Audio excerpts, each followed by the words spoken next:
Yeah, that was pretty amazing. And I know, he talks about it with that sundae out in front of you and looking at it and making it all change and putting different filters on it and changing colors and moving it behind you. I know a lot of times when people have their eyes open, that seems like such a struggle for people. And I can't do that, I can't do that. It's really, if you want to make this really easy, just close your eyes. Use the power of your mind. Use your creative mind power and your imagination and put it out in front of you. And I think one thing that's so great about closing your eyes when you do this too is it becomes a little more internal. Yes. So the pictures create the feeling and you really get it. How different. Whoa, and I put that green filter on it. That doesn't feel very good. So close your eyes, use your imagination, let it be really easy, and just notice the difference, how you feel with those different filters. Absolutely, and you can do this anytime if you're sitting in front of the TV on Saturday night, watching your favorite show. At 8 o'clock? Mind Over Matter, on Channel 27. And you're just really wanting to get that Ben & Jerry's out and chow down on that pint of ice cream, and the other part of you says, that doesn't really support me in my healthy body goals, then just close your eyes and begin and visualize that ice cream. Visualize what it looks like when you're sitting there and you're eating that, and then begin playing with that visualization so that you can literally, with your imagination, change that food craving to something that's not appealing at all. So play with it. It's lots of fun. So on that note, Jim Katsoulis, once again, it's a really wonderful spot on how you talk to yourself. Yeah, this is really important. Like Brandy said, we've talked about neuro-linguistic programming a lot. Words are so important. They're painting a picture. Your words are painting a picture of the outcome. Yeah, it's powerful. Words are really powerful. So this spot, Jim explains how you talk to yourself when you're moving into a weight loss endeavor, and how the languaging of what your goal is really affects the potential outcome of the goal.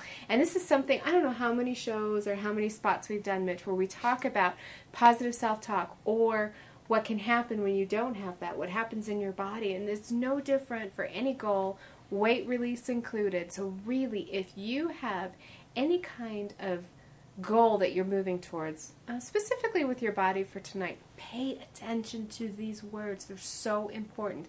And then become conscious of how you talk about your goals with others.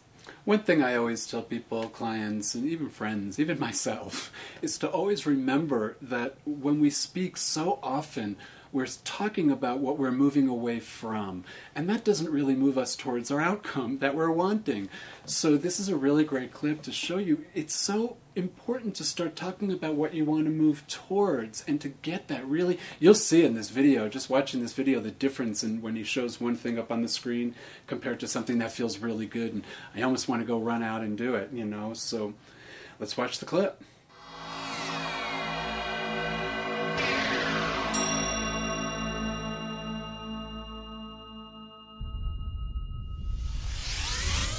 Hello, this is Jim Katsoulis, and I want to talk to you about the power of words.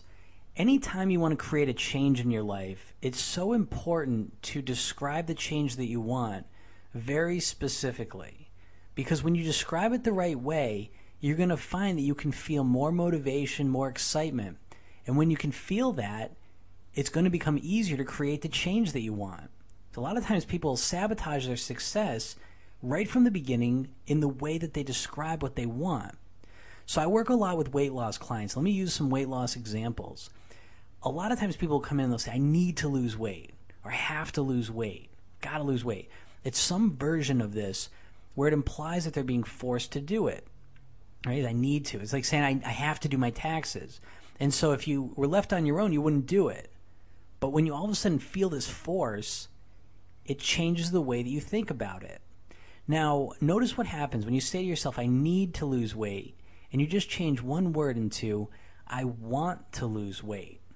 Right? Now, it's subtle, but it's different. Why is it different? It feels different, doesn't it?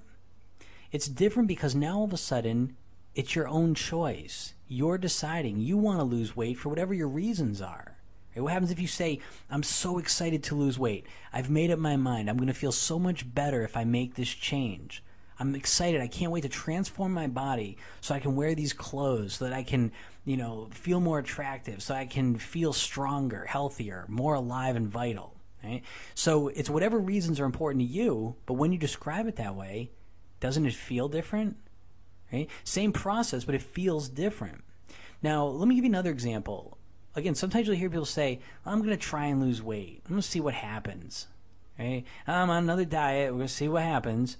And right from the beginning, it's speaking as if you've already failed in a sense. Right? So notice the difference when you go from, I'm going to try and lose weight to, I'm 100% committed to becoming thin. Again, I've looked at my whole life and I realized that if I really commit to eating well and exercising, my body's going to transform and I'm going to feel better about myself. I'm going to feel more alive. The clothes I'm going to wear, I'm going to enjoy more. Okay? I'm going to feel better in social situations. Whatever it is for you that is the reason that you want to make this change, talk about the change in a way that sounds like you want to make it. Okay? Again, if you go back, I need to lose weight. No, you want to lose weight. I'm going to try, I'm going to see what happens. No, I'm 100% committed. I'm committed to making it happen.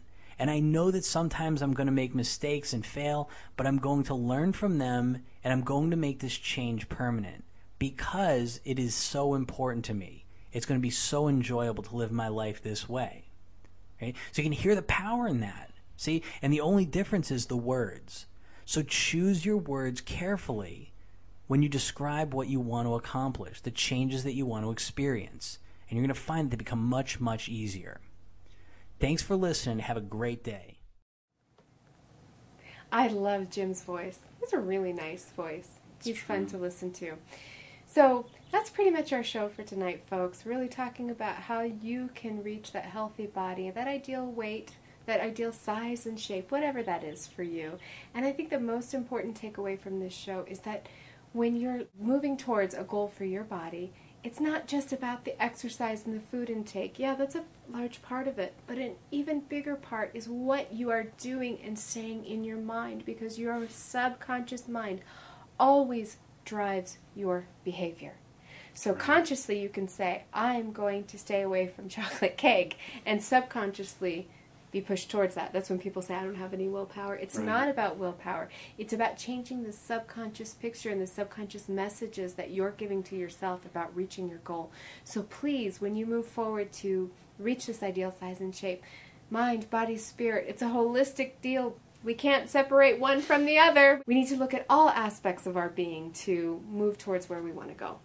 It's true. If you're only using your willpower, you're using your conscious analytical mind solely. And if you're only using that part of your mind, you're really only using part of your gift. So let's use all the mind. Let's use the subconscious mind too, which is pictures and feelings, and that's what gets you to the goal. The other thing I'd like to say before we end this show is really get clear about the goal. So often I talk to people and they're like, yeah, I want to lose weight. And then they think of all these things they have to do to get there, but they really don't have a clear picture of what it's going to look like when they get there. That's number one. Start with a really clear picture and be really specific. By the end of July 2009, I'll be that ideal size 8. And then see yourself in that beautiful bathing suit, that bikini on the beach in Hawaii, and notice how good that feels. Absolutely. And when I need a little boost to see what my ideal size and shape is, I'm looking through magazines. I might see a nice belly. Rip that out of the magazine. I say, that's my belly, or a nice arm. I say, that's my arm. So, yeah, just really visualize it and step into that good feeling, as Jim would say in his little video. Excellent. So, that's our show for tonight. You all have a great weekend, and thank you. Any questions? Please email us. Check out our website at itsyourmindthatmatters.com. Have a great weekend.